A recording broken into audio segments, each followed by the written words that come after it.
Any change in the situation? No sir, वो अभी तक जिद पर अड़े हुए हैं। उनका कहना है कि उनके साथी को उन तक न पहुंचाया गया। Oh, damn it!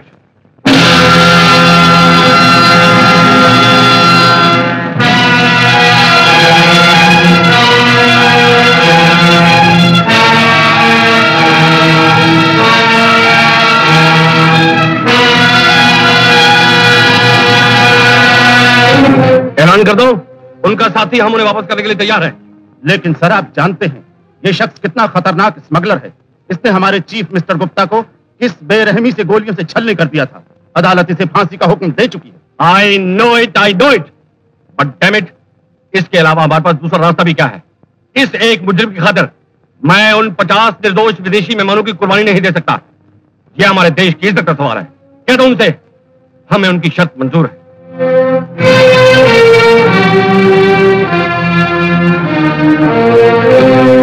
हमें तुम्हारी सब शर्तें मंजूर हैं। Bring him out.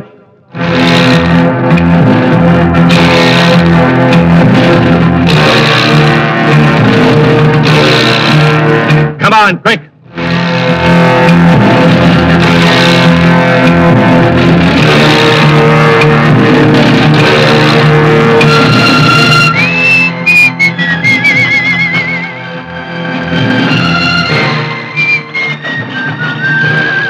उधर देखो। रुक जाओ, रुक जाओ। अरे गरम क्यों होते हो भाई? इस मौसम में ठंडा शरबत पी लो। अरे मेरी गाड़ी! अरे मेरी गाड़ी गई, मेरी गाड़ी को पकड़ो! अरे मेरी गाड़ी! मेरी गाड़ी का नुकसान हो गया! अरे मेरी गाड़ी! अरे मेरी गाड़ी!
देयर इज क्राइम रिपोर्टर साहब।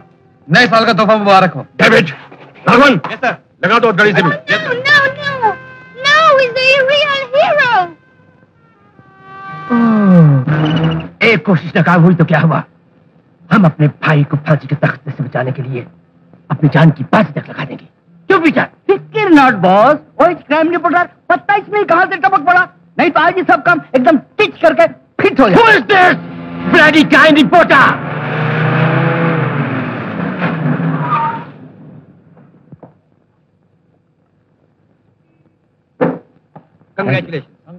Congratulations. मुबारक हो, मुबारक हो। हे मिस्टर कन्हैया, क्या बात है? बहुत उदास लग रहे हो। हाँ, मैं पूछता हूँ, ये कैमरा किसका है? ये कैमरा तुम्हारा, लेकिन क्या मैं ये पूछ सकता हूँ कि ये कमरा किसका है? तुम्हारा। तो फिर बात बराबर हो गई। बराबर बराबर कुछ नहीं। जब कारनामा दिखाने का मौका आता है तो चुपके से मेरा कैमरा उठाकर कारनामा दिखाकर वापस चले आते हो। अरे मेरे सर जेम्स बॉन्ड, मैं भी तुम्हारा असिस्टेंट हूँ, कोई घसियारा नहीं हूँ। मेरा भी नाम होना चाहिए कि नहीं? देखो मिस्टर कन्हैया, बात दरअसल यह है कि तुम्हारा कैमरा मेरे लिए बहुत लकी है। हाँ, और मैं? और तुम घसियारे। What? May I come in? आओ विजय आओ, तुमने तो कमाल कर दिया। अभी तुम्हारी और स्मगलर्स के टक्कर की रिपोर्ट पढ़ रहा था मैं। फैंटास्टिक। जिंदगी में तुम कहां से कहां पहुंच गए। मैं किस काबिल हूँ? आज मैं जो कुछ भी हूँ, जिस जगह भी हूँ, आपकी मेहरबानी से हूँ। अगर बचपन में आपने मुझे सहारा न दिया होता तो संदेश का क्राइम रिपोर्टर होने की बजाय ये अखबार किसी फुटपाथ पे बेच रहा होता।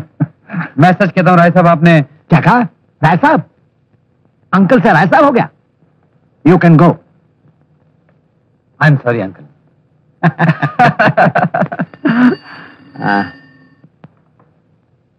हेलो, हाँ मैं बोल रहा हूँ आनंद। विजय मेरे पास ही खड़ा है।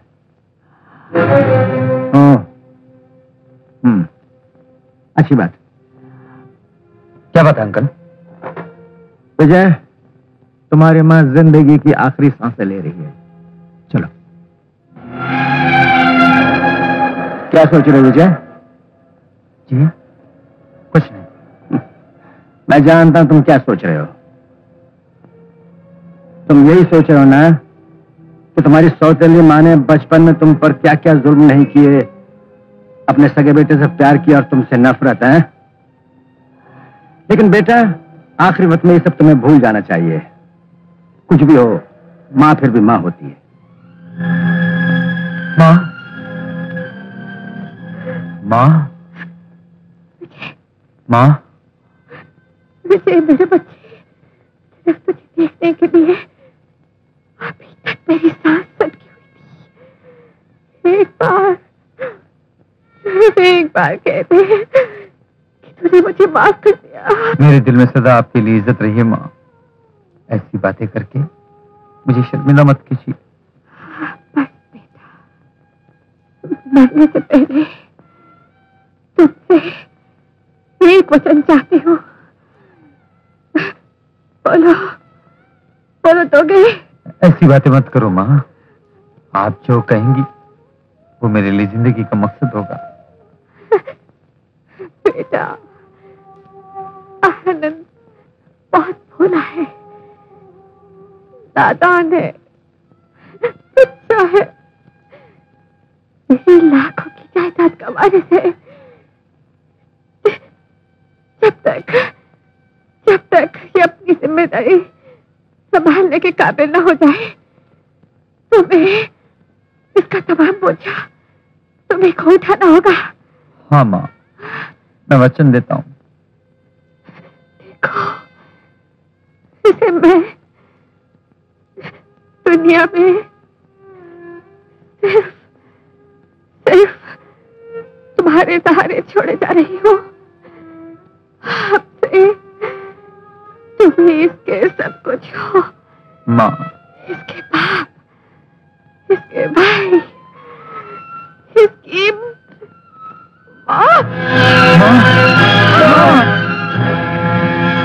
भैया मत जाओ भैया, अगर तुम चले गए तो मेरे लिए चॉकलेट कौन लाएगा? अरे पगली हो तुम तो।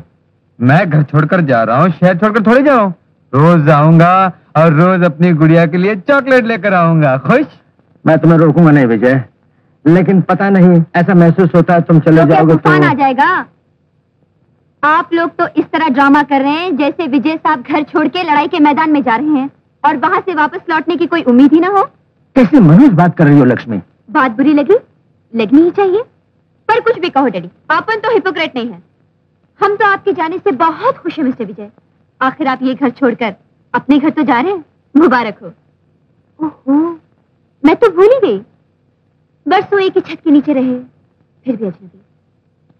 Bye bye. जब देखो रास्ता रोके बैठी रहती है। हट भैया। अरे अरे नहीं नहीं नहीं बाबा, नहीं रोते नहीं। जब देखो दीदी मुझे डांटती रहती है। डैडी आप ही कहिए, इसमें क्या मेरा दोष है? यही है ना कि मैं चल नहीं सकती। ऐसा नहीं कहते बेटी, ऐसा नहीं कहते। चलो चलो आंसू पहुंचो। चलो अच्छा ही हुआ, कम से कम किसी के आंसू पोंछने के बहाने तो आप इस घर में आते ही रहेंगे।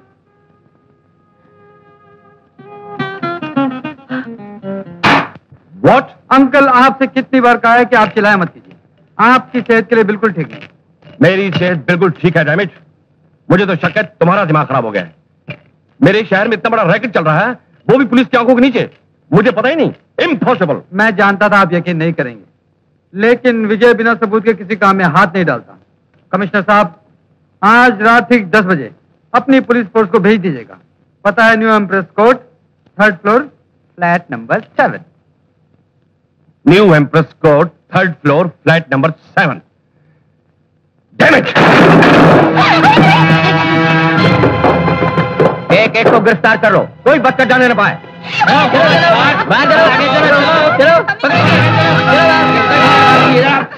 एक कमरे में देखो। अरे इंस्पेक्टर साहब, आपने कैसे तकलीफ की इतनी रात को? तकलीफ तो तुम्हें हो रही है, हमें यहाँ देखकर। अजी क्या बात कर रहे हैं? आपको देखकर तो मेरे चेहरे पर रौनक आ जाती है। हाँ, जरा वजन कम हो जाता है। अच्छा ये बताइए, क्या पियेंगे, ठंडा या गर्म? बात मत करो। जरा आहिस्ता से बात कीजिए, ये शरीफों का मोहल्ला है। तुम्हारी जैसी शरीफ औरत यहाँ पर क्या शराफत का धंधा करती है, ये मैं अच्छी तरह जानता हूँ। कांस्टेबल, गिरफ्तार करो इसे। चलो आहिस्ता से। चलो।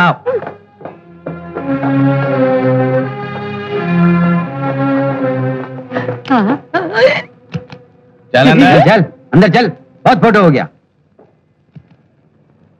मैनी मैनी थैंक्स विजय, आज तुम्हारी इंफॉर्मेशन की बदौलत हम लोग ये गंदगी साफ कर सके। इसमें शुक्रिया की क्या बात है इंस्पेक्टर साहब, आपका काम हो गया और आपके काम के साथ साथ लगे तो मेरा काम भी हो गया।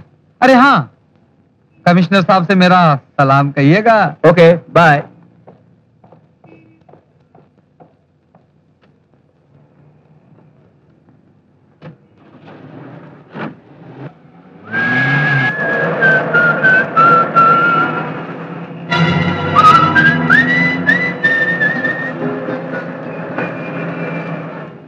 छुपने से कोई फायदा नहीं, सामने आ जाओ। दरअसल बात यह है, मैं उधर सूरत से शरीफ लड़की नजर आती है, शर्म नहीं आती ऐसे काम करते हुए? गाड़ी रोकिए। तुम्हारा रात का धंधा तो समझ में आ गया, दिन को क्या करती हो? आप गाड़ी रोकेंगे या मैं? अगर चलती गाड़ी से कूदने का इरादा है तो मेरा फर्ज बनता तो मैं समझा दूं, हड्डी पसली नहीं बचेगी। Will you shut up and please stop the car? पढ़ी लिखी हो ये जानकर और दुख हुआ। और मुझे दुख है आपकी समझ पर। आपने मुझे उस बिल्डिंग से बाहर निकलते हुए देखकर ये समझ लिया कि मैं भी उन्हीं लड़की में से एक हूँ। शुक्र है आपने मुझे किसी राजमहल से बाहर निकलते हुए नहीं देखा, वरना कोई राजकुमारी समझ लेते। Anyhow, thank you for the lift.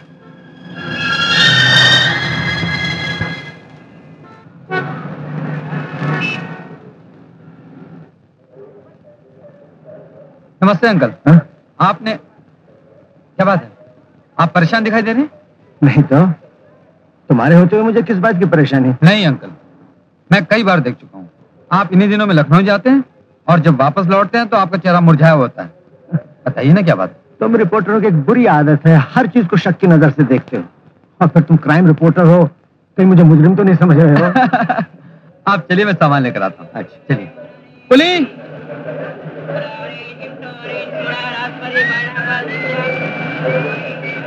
अरे भाई जरा देख कर चला करो। अरे विजय, क्या हुआ अंकल? वो काली कपड़ा वाला नेकलेस का डब्बा लेकर भाग रहा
उस्तादों के साथ उस्तादी महंगी पड़ेगी, निकाल। ये रहा। चोर कहीं का, अपने बाप का माल समझ के लिया था। अरे इतने लंबे चौड़े जवान हो, चोरी करते शर्म नहीं आती? कोई अच्छा काम नहीं कर सकते? अंकल, ऐसे लोग एक ही काम अच्छी तरह कर सकते हैं, और वो है जेल में चक्की पीसना। चलो पुलिस स्टेशन। चलो दो बेटा, लगता है किसी शरीफ खून में गंदी नाली का पानी मिल गया है। मुझे मेरी बेटी का हार मिल गया, मेरे लिए बहुत है। जाओ। ओ डैडी। तुझे पसंद आया बेटी? हाँ, आप कितने अच्छे। इस घर में बुरी तो सिर्फ मैं ही हूँ ना, जिससे देखो इन्हीं के नखरे उठाने के लिए तैयार है। हेलो लक्ष्मी, कैसी हो? अगर कहूँ कि बहुत परेशान हूँ, दुखी हूँ, मौत के इंतजार में जिंदा हूँ, तो कुछ मदद कर सकेंगे आप? ये तुम कैसी बातें कर रही हो बेटी? डैडी, दुनिया की रस्मों रिवाज भी अजीब है। मिलो तो लोग पूछेंगे जरूर, कैसी हो, ठीक तो हो, कोई तकलीफ तो नहीं।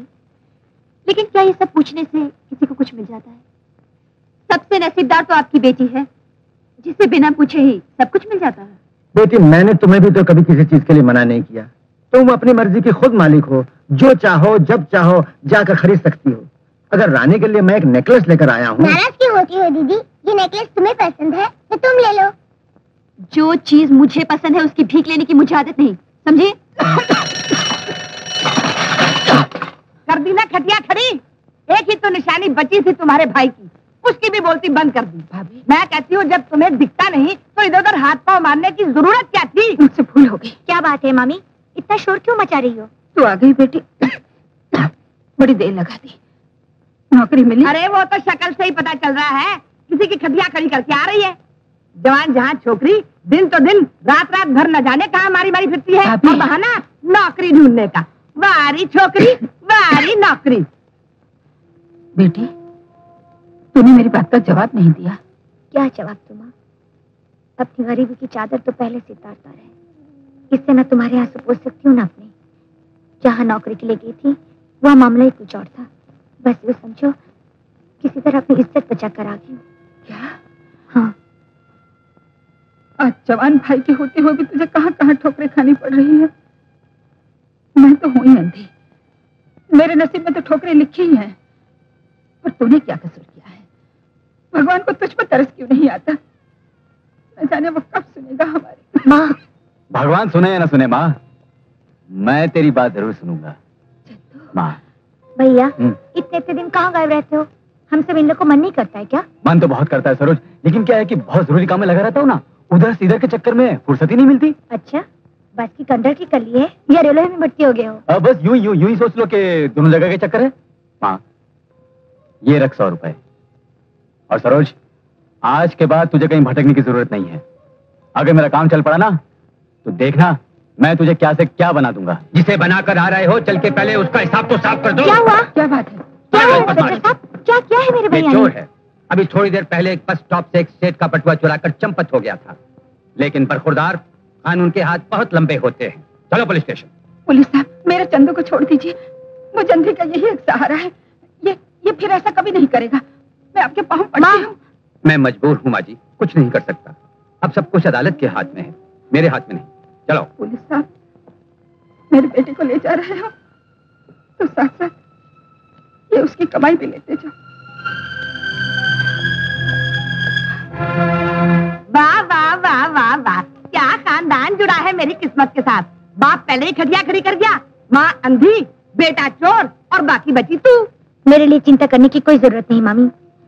दुनिया की इन ठोकरों ने मेरी हिम्मत को और मजबूत कर दिया है। बहुत ताकत है अभी मुझ में इस दुनिया से मुकाबला करने की। चलो माँ। ये लीजिए, 100 साल पुरानी। 16 साल के हाथ में 100 साल पुरानी।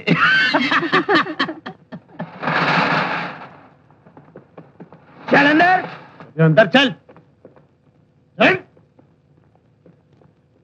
चल सीधा सीधा चल। अरे चलो तुम, ये तुम्हें दिन में रास्ता भूल जाने की आदत कब से पड़ गई है?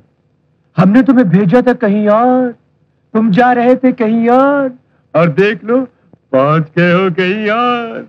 बॉस, मैं तो यही कहना चाहते हो ना? जिन जेल की सलाखों के पीछे हमारा भाई मौत का इंतजार कर रहा है, उन सलाखों तक तुम्हारे हाथ नहीं पहुंचे तो तुम्हारे कदम खुद ब खुद पुलिस स्टेशन की तरफ तक भगा गए। यार तुम तो कारीगर आदमी हो, इतना भी नहीं सोचा हमारी आंखें शहर के कोने कोने तक फैली हुई है। मैं सच कहता हूँ बॉस। देखा किटी डार्लिंग, हमारे शालू को सच बोलने की बीमारी हो गई है, और सच बोलने वाला इंसान इस धरती पर खड़ा रहे हमें अच्छा नहीं लगता। एक दिन हमें तुम्हारे इन हाथों पर बहुत नाज था, लेकिन लगता है अब इन पर जंग लग चुका है, और तुम्हारा ये दिमाग बेकार हो गया है, वरना हमसे गद्दारी के बारे में कभी नहीं सोचता।